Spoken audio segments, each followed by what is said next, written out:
তোমার উপর আমার সব ট্রাস্ট চলে গেছে। তোমার সাথে আমি কোনো কথা বলতে চাই না আর। বাই। বয়ফ্রেন্ড না?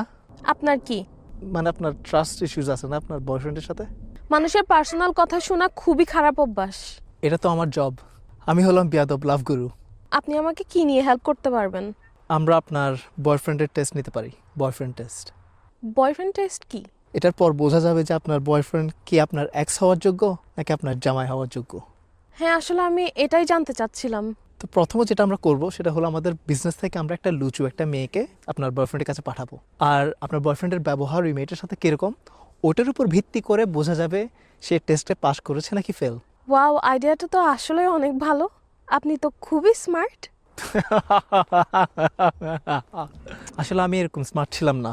আমি নিজে ছাকা খাওয়ার পরেই আমি এই কোম্পানিটা খুলছি। আপনি নিজে ছাকা খাইছেন? ভালো ছেলেদের ভাগ্যে ভালো মেয়েরা জুটে না। সবাই কি আপনার মতো? আসলে ভালো মেয়েদের ভাগ্যেও ভালো ছেলে জুটে না। তো কখন পাঠাতাম আমাদের লুচু মেয়েটাকে? আপনার ইচ্ছা। আর আমি মন থেকেই চাই যে ও ফেল করুক, যাতে আমি মুভ অন করতে পারি। আপনি তো অনেক বড় একটা বেয়াদব হড়েয়ার। পরীক্ষা নেওয়ার আগে আপনি রেজাল্ট দিয়ে দিলেন। কালকে আমরা এখানেই মিট করি তাহলে, যাতে প্ল্যান করতে পারি। আমরা কালকে দেখা করতে পারবো না। কেন? পরীক্ষায় আপনি এত বড় আন্ডা খাইছেন। পরীক্ষা? আমি? আন্ডা? পরীক্ষা আমি আন্ডা? আর আপনি আমাদের সাথে বিজনেস করার আগে আপনার বয়ফ্রেন্ড করে ফেলছে। পরীক্ষা ওনার না, আপনার চলতেছিল। ফেল যখন করেই ফেলছি, চলেন একসাথে ডিনার করতে যাই আমি আর আপনি। আপনাকে কিভাবে না বলবো? ফেল শুধু আমি না, আপনিও করছেন, কারণ আপনারও পরীক্ষা চলতেছিল। আপনার গার্লফ্রেন্ড আমাকে পাঠিয়েছে আপনার পরীক্ষা দিতে।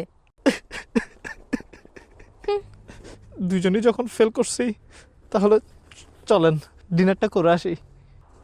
হ্যাঁ, ঠিক আছে।